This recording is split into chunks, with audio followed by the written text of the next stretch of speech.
नमस्कार दोस्तों। अब पिछले कई अगर आप 2-3 सालों से देखो, जब से रशिया यूक्रेन वॉर हुई है तब से इंडिया को डिसीजंस लेने में दुनिया को लगा है कि अब इंडिया को डिफ़िकल्टी होगी। लेकिन जिस तरीके से इंडिया की फॉरेन पॉलिसी चली है उससे इंडिया एकदम क्लियरली सोच रहा है।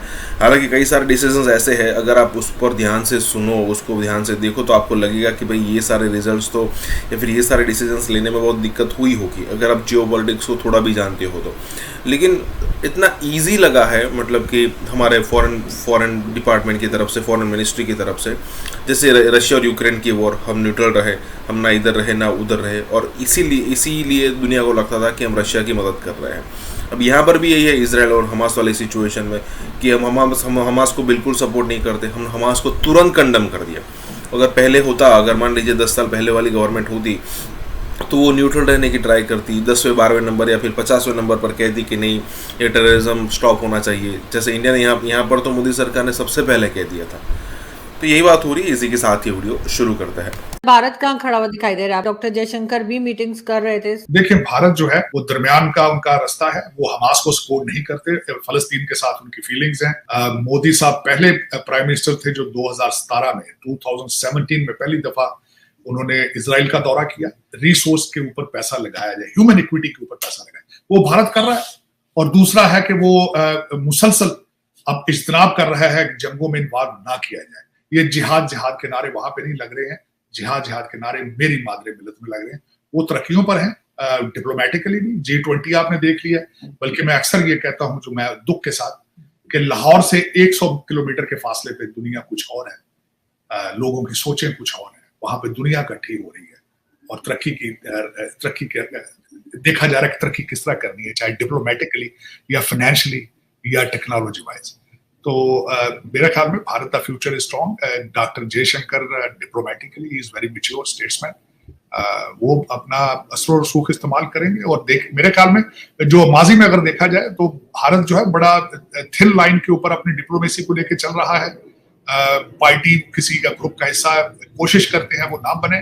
इसमें भी मैंने जो जहां तक उनकी मैं स्टेटमेंटें देख रहा हूं कि वो फलस्तीनी लोगों के लिए उनकी फीलिंग्स हैं उनकी, लेकिन ये कि हमास को वो सपोर्ट नहीं करते। मैं जो समझता हूँ कि सबसे अच्छा चॉइस इसमें यही है।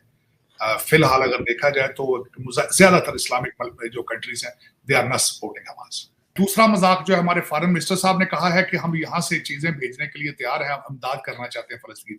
यहाँ जो सड़कों पे लोग भूखे मर रहे हैं, बच्चे बेच रहे हैं, उनका क्या करेंगे भैया? चले, लेकिन ये तो फिर इस तरह ही है, मजाक है, आपका पता ही है। एक जो आपका वजीर आजम जेल में है, दूसरा लंदन अपने घर पहुंच चुका है जहां से आया था, तीसरा हवा में चक्कर लगा रहा है। तो फिर आप अंदाजा खुद लगा लें कि आप जिहाद करने की कितनी सलाहियत रखते हैं। और जो करंट वजीर आजम केयर टेकर, जिसका जॉब इलेक्शन का था, उसने पूरी दुनिया का चक्कर मुकम्मल करके आखिरी जगह रहती थी चाइना, और वो जा चुका है आपके खर्चे में प्राइवेट जहाज के ऊपर। तो इस पे अफसोस ही किया जा सकता, और क्या हो सकता है। लेकिन अब आए कि मैं बताना चाहूंगा आपके देखने वालों को दुनिया में क्या पक रहा है। अमेरिका इतना कमजोर है, क्योंकि मैं खुद अमेरिकन हूं, और मुझे अफसोस है कि कल मेरा जो हमारा सेक्रेटरी ऑफ फॉरेन अफेयर जो वजीर खारजा था, वॉशिंगटन पोस्ट की खबर है कि वो सऊदी अरेबिया गया और मोहम्मद बिन सुलमान ने पहले तो उसको 4 से 6 घंटे अपने ऑफिस के बाद बिठाया, और उसके बाद कहा कि मेरे पास आज तुम्हें मिलने के लिए टाइम नहीं है। और दूसरे दिन बुला के बड़ी छोटी सी ब्रीफ मीटिंग करके उसने कहा है कि जाके मैसेज ले जाओ और फलस्तीन के ऊपर अपनी बमबारी बंद करो। ये हालात है इस वक्त अमेरिका के। और जो मेरे मुर्शिद हैं वो कहते थे मेरी हुकूमत जो है इन्होंने उठा के रख दी। दूसरी उसकी खबर यह है कि जो बाइडेन जो है अब वो जाना चाहते हैं। और उसके बाद एक मजाक बन चुका है। जिस तरह पहले दुनिया का हर लीडर पॉलिटिकल माइलेज गेन करने के लिए जाता था यूक्रेन, अब ये सब का रुख हो रहा है। अब जर्मन जो चांसलर है वो भी जा रहा है कल परसों।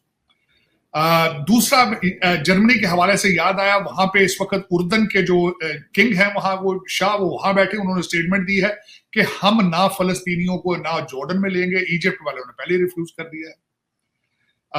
और फिर उसके बाद जो अगली बात है, क्योंकि टोनी बिल्किन साहब वहां गए थे, मिन्नतें तरले की इन्होंने एलसीसी की, तो उन्होंने कहा भी हम सिर्फ इमदाद भेजने के लिए बॉर्डर खोलेंगे राफा का, वरना हम वहां से लोग नहीं लेंगे। 168 ट्रक जो है वहां से तैयार खड़े हैं इस वक्त राफा से क्रॉस करके इमदाद देने के लिए। लेकिन उसमें आज मैं बल्कि कुछ चीजें नई भी आपको बताना चाहूंगा। आपके देखने वालों को ये नहीं पता होगा इस वक्त इजराइल के साथ तो तकरीबन मेरे ख्याल 86 कंट्रीज हैं, उनकी हमायत उनको हासिल है। फलस्तीन के साथ भी कई लोग हैं जो इस वक्त सपोर्ट कर रहे हैं फलस्तीनियों को, हमास को नहीं। लेकिन कुछ ममालिक ऐसे हैं जो हमास को सपोर्ट कर रहे हैं, मैं उनके बारे में बात करना चाहूंगा। हमास को सपोर्ट जिनमें Iran, Syria, Qatar, Turkey, Algeria, Malaysia, south Africa और कोलंबिया, ये ममालिक जो है वो सपोर्ट कर रहे हैं हमास को। इन्होंने तकरीरें भी की हैं। कल जो साउथ अफ्रीकन लीडर हैं उन्होंने बल्कि वो जो फलस्तीनियों का टिपिकल स्कार्फ होता है वो डाल के उन्होंने क्रिटिसाइज किया इजराइल को। फिर उसके बाद कोलंबिया के जो उनके पेट्रो उनका नाम है, उनके लीडर हैं, उन्होंने तो बल्कि कहा है कि जो यहूदी है नाजी हैं, और जो नाजी भी जो थे वो उस वक्त यहूदियों को जानवर कहते थे, तो ये अब फलस्तीनियों को जानवर कह रहे हैं। बड़े गुस्तावो पेट्रो उनका नाम है। मलेशिया के अनवर इब्राहिम साहब हैं, उन्होंने क्रिटिसाइज किया है इजराइल को। और फिर उसके बाद मैं यहाँ, और इस वक्त देखा जाए तो एक हॉस्टेज, अगली जो मैं बात बताना चाहूंगा, एक फ्रेंच ज्यूइश लड़की है, उसकी हमास ने वीडियो रिलीज की है, वो सारी हर जगह पे इस वक्त हो रही है वायरल। उसके बाद जो बाइडन साहब हैं वो कमजोर हैं, पहले उनको पता है बड़ी मुश्किल से तो चल फिर सकते हैं, वो जब तकरीर के बाद उन्हें पता ही नहीं होता जाना लेफ्ट को है कि राइट को, उनको पकड़ के ले जा रहे हैं ये। कोई डॉक्टर साथ जाएंगे तो इनको टीके वीके लगा के जहाँ के इजराइल में फोटो शूट खिंचाएंगे तो वापस आ जाएंगे खाना खा के। लेकिन यहूदियों या इजराइल के लिए कोई पहली दफा ये यरगमाली लोग नहीं बने। उनका एक फौजी 5 साल वहां पे यरगमाल रहा था, उनका हॉस्टेज रहा था, और इन्होंने उसके बदले 1000 कैदी फलस्तीनी छुड़ाए थे। ये कोई नई बात नहीं है। जो अगली बात है, इस वक्त अमेरिका ने मॉरल सपोर्ट के लिए एक और काम किया है। 2000 अपने फौजियों को तैयार करके स्टैंड बाय पे कर दिया है कि इनको किसी वक्त भी डिप्लॉय किया जा सकता है इजराइल। लेकिन साथ ये भी कह रहे हैं कि वो लड़ने के लिए नहीं जाएंगे, वो सपोर्ट के लिए जाएंगे, to train the Israeli forces. उसके बाद जो अगली बात है वो ये है कि अमेरिका के अंदर जो है वो हालात इस तरह है कि कैंपस जो है इस वक्त जो लिबरल स्कूल है, हमारे ज्यादातर वैसे स्कूल इस वक्त लिबरल ही हैं, वहां पे कोलंबिया और खासकर हार्वर्ड के स्टूडेंट्स ने इस हमास को सपोर्ट किया और इजराइल को इसका उस पर इल्जाम लगाया कि जो कुछ भी हो रहा है इजराइल की पॉलिसियों की वजह से हो रहा है। अब उसका रिजल्ट ये निकला है कि यहाँ पे अमेरिका के अंदर जो बड़ी बड़ी कंपनियां हैं उन्होंने उन जो स्टूडेंट्स के नाम लिखकर उनको ब्लैक लिस्ट करने का सिलसिला शुरू कर दिया है, जिसकी वजह से अब वो बैकफुट पे हैं। हमारे जो रिपब्लिकन कैंडिडेट हैं, हमारे विवेक रामास्वामी, उन्होंने भी उसको उन्होंने कहा है कि ये इनको ब्लैक लिस्ट तो नहीं करना चाहिए, लेकिन दे आर जो है ये गलत लोग हैं, इनको अपनी हमायत हमास से हटानी चाहिए। तो ये इस तरह की, ये तो सारा इस वक्त यहाँ पे पक रहा है।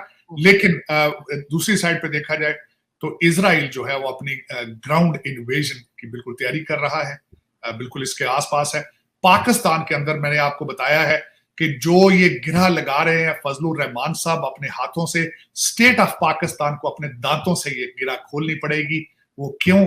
कि IMF की किस्त लेने का टाइम नजदीक आता जा रहा है, और अकॉर्डिंग टू अमेरिका और International Monetary Fund, Hamas is a terrorist organisation. तो आप एक टेररिस्ट ऑर्गेनाइजेशन के बंदे को, खालिद मिशाल को बुला के जिहाद जिहाद के नारे लगवाएंगे वहां पे, तो आपको एक तो IMF की किस्त नहीं मिलेगी, दूसरा भारत का जो हमेशा दावा ये रहा है कि आप जो है दहशतगर्दी को सपोर्ट करते हैं उसको तकवीयत मिलेगी, और दुनिया में पहले ही आप जिस काम के लिए, जिस इंडस्ट्री के लिए मशहूर हैं, वो सारी दुनिया का केस स्ट्रांग होगा, क्योंकि आपको बिल्कुल ये पता नहीं है कि आपके सारे मसाइल खत्म हो चुके हैं जो फलस्तीन का मसला उठा रहे हैं। आपकी इतला के लिए अर्ज है, 40 रुपए पेट्रोल सस्ता किया है, लेकिन जो गैस है, सर्दियां हैं, वो 100% महंगी की जा रही है। मकसद ये है कि आज जो उसकी कीमत है वो डबल हो जाएगी। बिल्कुल। तो आपके अंडर गिवन सर्कमस्टांसेस आपको कुछ, आपके सारे मसाइल खत्म हो चुके हैं, फलस्तीन आपको याद आना शुरू हो चुका है। तो सर वो तो कराची में जमात इस्लामी घोड़ों पे निकली हुई है कि हम जा रहे हैं वहां फलस्तीन। साथ ये कैप्टन सफदर जो नवाज शरीफ साहब के दामाद हैं, वो कह रहे हैं जी गजवा हिंद करनी है और उसके लिए निकलो, सब लोगों को बाहर निकाल रहे हैं। ये जो जिहाद के लिए गजवा हिंद के सपोर्टर और वो कमजोर घोड़े मैंने देखे थे, वो कमजोर घोड़े टांगों वाले नहीं होते जो घोड़े, उन पे चढ़े हुए थे मैंने देखे, और 15 से ज्यादा नहीं थे वो लोग जो चढ़े हुए थे ना, वो बच्चे शुगलन, उन्होंने टिकटॉक के लिए वीडियो बना रहे थे, इनको क्या पता जिहाद के स्पेलिंग क्या होते हैं। दूसरा मेरी गुजारिश एक ये है कि आपके कंट्री के अंदर जितने लोग इस वक्त जिहादी हैं, उनके लिए मेरे बच्चों, मेरे प्यारों, पहले IMF के तलवे जो चाट रहे हो वो छोड़ो, चाइना की से खराज मांगना छोड़ो, सऊदी अरेबिया से खराज मांगना छोड़ो, अपने पांव पे खड़े हो।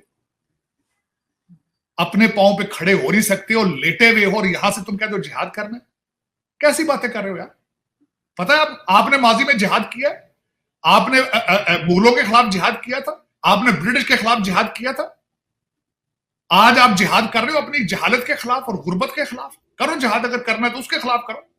उर्दू में क्या कर लोगे भाई? ट्वीट तक तो कर नहीं सकते हो इंग्लिश में, तो कहते हो हम जिहाद करेंगे। पता नहीं कैसी कौम है आरज़ू, आप जहां बैठे। मुझे तो अफसोस होता है ये इनको पता नहीं है, अकल से अंधे हैं ये लोग, कैसी बातें कर जाते हैं कि जिहाद करेंगे जिहाद करेंगे। और यार इस्लाम को तो समझो पहले कि तुम क्या कर रहे हो यार। एक एक गली में तो 8-8 मस्जिदें, एक दूसरे को सारा दिन काफर काफर कहते हो। और दूसरा बता दो मजे की बात आरज़ू, आपको भी शायद ये आपकी तहरीक आजादी जब चली थी उसमें सबसे ज्यादा कुर्बानियां सिखों की थी, सबसे ज्यादा सिख मरे थे। काला बाग जो अंडमान उसका पढ़ के हिस्ट्री उसकी देखें, सबसे ज्यादा वो सिख कैदी थे वहां पे, सबसे ज्यादा शहीदियां भी सिखों ने दी थी। आपकी तो DNA में नहीं है भाई ये जिहाद जो बातें करते हो। फॉरेन रिलीजन को लेके बैठे हो, ना उसको समझते हो, ना तुम्हें समझने की कोशिश है, ना उसकी कुछ जस्तजू। पाकिस्तान तो बना लो यार, पहले जिहाद बाद में करना।